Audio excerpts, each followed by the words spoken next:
You are watching an Al Bear review. Cue the music.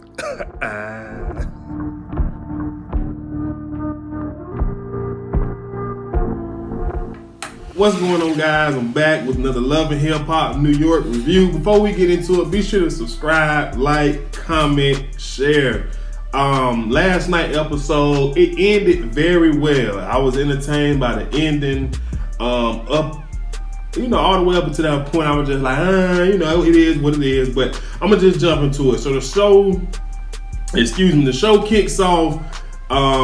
Kim Bella, she talking about, the whole situation, her, Jewels, and, their family going through with him having to possibly go to jail and, all that good stuff. And, she calls Juju to come over so, she can have somebody to talk to her about it. Now, I'm gonna be honest, guys, as soon as Juju came over, I was watching the show with my girl, and I was just like, Juju looked exactly like Safari around the mouth. Like, just that mouth area. She looked just like Safari, man. Like, that's what I thought. I got it in my notes. I promise. I know it's wrong, but she looked like Safari to me. So anyway, moving on. Juju just lets Kim know, that, going to trial is not always the best thing, because how the justice system works. They get you in there and they just, that plea deal that was gonna be 18 months can turn into 20 years easily in trial because you're being judged by people you don't even know, etc., etc. And she let her know, Juju was like, her dad had to do 20 years in prison and all that good stuff, so she understand what she going through. And Kim Bella was just like, she told Jewel to quit doing the drugs, and but he didn't, so now they dealing with all of this. And she also revealed that Jewels told her when he got when he was put in jail, that he felt like God put him there for a reason, like to get clean and all that kind of stuff. Now here's my thing, you know what I'm saying? Jewels, I don't know what him popping Percocets had to do with him not taking care of his business in New Jersey, because he said later on in the show he had a warrant out in New Jersey and he didn't do what he was supposed to take care of that. And also, I don't see how him popping perks had anything to do with him having a loaded firearm in his possession inside the airport. I mean, look, maybe it's just some screams, unfortunate event. I don't know, but I don't want to blame it on the drugs. You know what I'm saying? I'm not the type to give excuses too much, but I just feel like if you got a warrant out for your arrest and you know it, I mean, come on, bro. You know what I'm saying? And also, you should know what's in your bag. You know what I'm saying? You should be aware. And first, like, he a convicted felon if I'm not making mistakes. So what is he doing with a firearm anyway? Like, that, all of that, just that, I can't even really get it out, but that has nothing to do with him popping Percocets. It just don't. He can pop all the Percocets and Molly he want to, because that don't have nothing to do with him being an ex-con, having a criminal record, and him carrying a firearm, and him having a warrant out in New Jersey. Like, pop all the drugs you want to, but don't use that as an excuse when things start to go south. And I know that's a little cruel and mean, but we just gotta take ownership sometimes. I messed up. I didn't handle my business. I messed up. That's all you got to say, bro. That's it. But anyways, moving on, we get a quick scene where Alexis Sky is at her grandma's house. Basically, her grandma is helping her out with her daughter, Layla. Cute, gorgeous baby. She's a superhero. Alexis, told us about what her daughter went through during her pregnancy, and once she had birth, she had like a stage 4 brain bleed, and she had to go to all these different type of appointments, speech, excuse me, speech therapy, I think it was one. I know she's a baby, but I don't know, but like physical rehab and all of that. I don't know it all, but the baby had a lot of appointments to go through, and she been through a lot. The baby seemed happy, cheerful. The little girl is already a superhero, man. She already overcame the odds, and I mean, whatever she does in life is just gonna be that much more satisfying, especially with how she got here. But yeah, so anyway, she was just basically letting her grandma know that she signed a record deal to the same label as Fetty Wap, and you know, her and Fetty probably gonna have some issues. And grandma was like, look here, dog, if you know what I'm saying, the daddy can't be in this baby life consistently, you need to move on. And Alexa was just like, look, Fetty is feeling that Layla is not his because Solo Alucci is trying to get some clout off her name, saying that the baby he slept with her, all this. She was just like, I don't want Fetty child support. I just want him to be a dad to my daughter. And yeah, I mean, hey, that way, you know, that way you gotta be selective about who you open them legs for. You know what I'm saying? Because I don't know why Solo Alucci must be really want to be a daddy, because I don't know too many brothers that just be claiming babies out here. Because look, all black men, all my friends, and all the black men I know, black men scared of child support. That's what they scared of, and he out here telling us that's his baby. I don't know. It do sound like he trying to cause a little trouble in Alexa's world. So anyway, so then we get Jewel's in the studio. He on house arrest until he make a decision or whatever. And he asked Mano to pull up to the studio, and he was just like, he putting work in, you know, before he got to make a decision, yada, yada, yada. So, basically, they're just having a conversation because y'all know every chance Mano get to let us know that he had to do 12. It was either 10 or 12 years, something like that. He let us know. And, you know, and he just basically just told Jewel that, you know, because Jewel dealing with a federal case. He said, man, the feds don't play fair. They do whatever they gotta do to get you. And he basically said the same thing, like, look, you may have to take the plea. Because if you go to trial, you going up against the feds, man. And, you know, and Jewel, like, that's his thing. He thinking about the possibility of him having to be away from his kids and for that amount of time. And you know what I'm saying? Then they start talking about how scary it is when they children gonna be old enough. Mano's son 16, he was just like, you know, how scary it's gonna be when our children have an encounter with the police and all of that good stuff. So Mano was just like, hope and faith is real, man. Just keep your head up, and whatever decision you make, I'm behind you 100%. But I mean, me personally, this is my advice to Jewel. I don't keep what I don't know what I'm sure that, you know, all this old. Take the plea. Take the plea, because you go to court, you go to trial, man. They gonna charge you with other stuff. You know, you thinking you going for just this one thing with the firearm, and he was trying to defend himself. Like, man, do you think I would come to the airport with a gun and all that? Look, they don't care about that. All they care about is the fact that you did, whether you did it on purpose or not. So I would just say take the plea, because like I said, if he go to trial, they gonna find other stuff on him, and it's just gonna be worse, because that's what they do to black men in court. So anyway, moving on. Jonathan and Kim Bella, seeing they hanging out, seeing still talking about want to have sex with Joe. I'm so over that.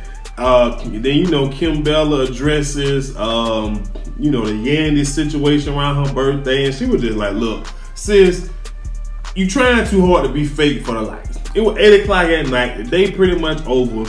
You was like, oh, I forgot to tell Kim happy birthday. I'm going to put it on Instagram. Instead of calling, Kim Bell, like, instead of calling or texting, you put it out there on social media, so I clapped back. And yes, it was fake. That's why I clapped back. And I'm going to be real with you. Me and my friends, we got this saying. The saying is, especially on our birthday, the saying is, the real one's going to call. That's what we say every year on my birthday when I pick up. That's what I say when I call them on their birthday. We all say the same thing. The real one's gonna call. We ain't gonna put it in no text. We not gonna put it on social media. We gonna take the time out of our busy day and pick up the phone and call. And you know, I know it's petty, but I feel where Kim Bella coming from. I just do, just based on how me and my friends we handle lives. But anyway, so then Jonathan brings up his situation and how he mad at Juju for stealing his radio idea. I'm just go ahead and tell y'all this right here, right now. I don't even care that she stole it. If she even stole it, let me tell you why. Me personally, I don't want to hear Jonathan on the radio. I don't even want to see him on the show, especially after that stunt he pulled later in the episode where he trying to play the victim. He was bad-mouthing Juju this whole scene, talking about some she two-faced, she faking the $2 bill. I got a $2 bill in my wallet. I carry it with me every day for good luck. So Juju must be good luck. But like I don't like him. I don't like him. I see why K. Michelle got rid of him in Paris. They just some opportunists, man. They really is. So anyways, moving on. Yandy, she pulls up on, Juju. That's what I got. Yeah, she pulled, she want to talk about, Jewels and Kim, and Yandy brings up, she pulled up on Juju. I'm tripping, y'all. Yandy met up with Juju, and Juju want to talk to Yandy about Kim and Jewel's situation since she going through it with Mendices. And the next thing you know, Yandy was like, I ain't trying to touch that. I'm trying to stay on my lane, especially after the happy birthday thing. Then Yandy, she brung up Jonathan's birthday party. Juju was like, I didn't know he was having a birthday party. And Yandy was like, oh, you should come. And I'm just like, here go Yandy being messy. My thing is this, if you don't get no invite, what you going for? I mean, come on, man. Now, if this was your event, you wouldn't want some random just pulling up to your stuff. But anyways, Yandy basically tell Juju that Kim Bella is the situation with her and Kim Bella is bad, but she ain't even really worried about that. What she more worried about and upset about is her kids not being able to meet up and play with Kim Bella and Jewel's kids. So, they all real close or whatever. I'm just like, here go Yandy go again, trying to be Miss Perfect. I ain't even mad that me and Kim ain't friends no more. I'm just mad that our babies ain't friends no more. Come on. Let me tell you something. Let me tell you something about me. I ain't got no kids. But if I don't like you, my children ain't gonna like you. If I don't like you, my wife ain't gonna like you. That's just how I'm rolling over here. So Yandy, you got to sit down somewhere with that. So anyways, moving on. Joe Budden, my guy, he in the doghouse was singing. So he was like, he gonna do a little breakfast in bed. You know what I'm saying? And I'm just like, okay, I see you, Joe. So we seen him, toes pop up, poof, you know what I'm saying? And I'm thinking, I seen him stirring around something. I'm like, boy, Joe done made full court grits, eggs, sausage, you know what I'm saying, with the toast. He take it upstairs. This nigga done fixed this woman some Cheerios and some toast. I'm just like, hey, this gonna get, bro, this ain't gonna, bro. I'm just like, bro, come on now. You gotta have some groceries in the house, bro. You can't be making all that money and not have no groceries. But anyways, long story short, Sin was just like, this the first step to me getting more attention. I love it. And he basically say, look, I took off a whole week. We're going to go to Cabo. We're going to get nasty. And we're going to get back to doing us. And she happy. But this nigga fixed cereal and toast. I ain't even see no jelly. Anyway, so moving on. Kim Bella meets up with Juju. And, Kim, she still want to talk about Jewels. And I see this going to be the storyline all season. It is what it is. Juju was just like, she think that she should reach out to Yandy since she going through it. And Kim Bella just flips and was like, don't bring that name up around me. She fake, she this, she that. She was just, I'm tired of everybody trying to force me and Yandy to have a relationship. Like, it's over. So then Juju brings up Jonathan party and all that good stuff. And Kim Bella was like, sis, you weren't invited. Matter of fact, he was just talking trash about you just the other day, calling you fake and you stole this and that and all this. So Juju, she feeling the way about Jonathan having a problem with her because she's like, I ain't know. That's fake. I got to hear it from somebody else. And, I guess Juju was just like, look, she thought her and Jonathan was better friends. She thought she would have known, but she was just like, she don't want to come to the party and be petty, but Jonathan loves to be petty, and petty is her middle name. Now, me personally, I don't care to see Juju be petty, especially with Jonathan, because, I don't really like him like that, but Can't always get what you want, huh, Al? It is what it is. So anyways, we get a quick scene. Alexis is running around New York trying to get everything situated with her baby medical records, her baby insurance, trying to get all the appointments set up. And Fetty called her to the studio to see him so they could talk. And of course, it was another fake storyline because he never showed up and she left. And I'm assuming she's pissed off. And I'm just like, y'all just wasted a whole scene of nothing. You know, now I appreciate her talking about her superhero. That's, you know, that daughter of hers, she's a superhero. But I don't care about Fetty Wap, man. I mean, the one, I'm gonna just keep that coming. I want to say it so bad though. So anyways, moving on, Jewels, he's FaceTiming the kids, and Kim Bella says she get a little emotional when he tells Jewels, which is I guess Junior, that he's the man of the house and all this kind of stuff. I'm just like, first off, you know, y'all living in two separate spaces right now and whatever. Like, you can let the man come home if, you know he about to go to jail and he, you know, so he spend time with the kids. You can let him come home. That's the least you can do. You know what I'm saying? You know, then she go on and talk about how the system do black families, how they tear black families apart and all this. Don't get me wrong, now she right. She right. The system will take a black man away quicker than a scribble can get a dollar bill thrown out of y'all. I'm telling you, they'll take us. But in this situation, this man had a warrant in New Jersey on top of a loaded firearm in the airport, on top of being an ex-con with a gun. That's 3 strikes against him, not against the system. And I know the system is unfair. I know it's unjust. I know me and my people, we get the short end, but god damn, like, damn, you know? But I feel for Jewel, because I mean, look, I understand he ain't trying to do wrong, you know what I'm saying? It's the lifestyle that he lived, the reason he carrying that gun. It's who he is, it's how he grew up. I understand, but in this point of time, let's not blame the Molly, the Percocet in the jail. Let's not blame the system. Let's just, you know, I'm not taking care of my business and just accept the responsibility. So, long story short, after he say goodnight to the kids, he tell her he gonna call back to the phone he charged. That's code for, nah, I ain't gonna even do that. I ain't trying to be Steve Harvey up here now. But anyway, so he gonna call back so he can have some adult FaceTime and all that good stuff. So moving on, we finally make it at Jonathan's birthday party. And he talking to Sin, and he gonna tell me he thought Joe was coming.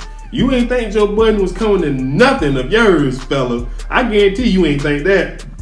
So then I guess they bring Anais back. She's singing and it's sounding horrible. Happy birthday to her gay husband or whatever she called him. Juju, she comes in and Jonathan got this look on his face like, who invited this heifer, you know what I'm saying? And Juju gets straight to her, like what this is out here you got going on with me? And then Jonathan try to flip it and play the victim and say Kim Bella was bad mouthing you too, and then he pulled Juju to the side and let her know that I feel like you stole my radio idea. And Juju was like, I ain't had time to wait on you, you know what I'm saying? You weren't trying to make no moves, so I wouldn't have made something happen.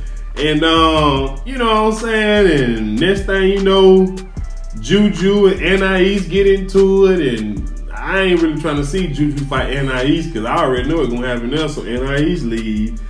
Jonathan, he started to fake crying, so he ain't got to talk about it no more. So next thing you know, Kim Bella, she pulls up. She, you know, in the middle of Jonathan and Juju conversation, she was like, nigga, stop lying. I never talked about her. I was defending her, which she was. They showed the flashback. She said she is, you know, have her guard up, but you got to earn that type of stuff. And John, I ain't playing the video. I don't even want to talk about it no more, man.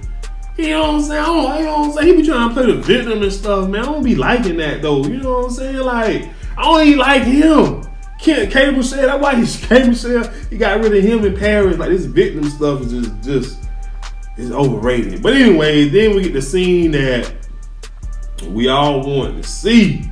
Yandy comes in and Jonathan was like, I really want, you know, go talk to Sin, so I left her over there. And Kim Bella get right down to it. She say, Kimbella like, look, this all started because you lied on me at the reunion side. Said that you didn't invite me to pull up at, Lil Min DC's party, which Yandy did. And Yandy talking about something, you mad about a child birthday party? See what she be trying to downplay stuff, man. I don't like that. Like, your friend, look here, let me tell you something. Your friend pulling up with you, addressing somebody who you got a problem with, and you leave your friend out? What that say about you, sis? Come on, man. But Yandy trying to downplay it. Kimbella just was like, you asked me to pull up, I did. And Yandy was like, no, I didn't. Like, you was invited. And Kimbella just started reading Yandy like, you fake. You want to be Miss Perfect. You ain't nothing. You ain't no better than nobody. You ain't nothing but a broad. You know what I'm saying? I don't even like Yandy. Let me tell you something. I can't stand Yandy. I'm just like Kimbella. She just try to, she want this image of her being so perfect. And I can't wait till the next episode. Y'all seen the preview. Kimbella say, hey, you lied too. Oh, Juju say, you ain't tell us about you not signing them papers to be married. And I was like, I'm thinking you was legally married. I mean, but look, Yandy get on my nerves. This is what I got from this show. Yandy still get on my damn nerves. Excuse me for cussing, but Jonathan, we could do without him. That's me. Jewel's blaming Molly Percocet on the arrest and the warrant and all that other stuff.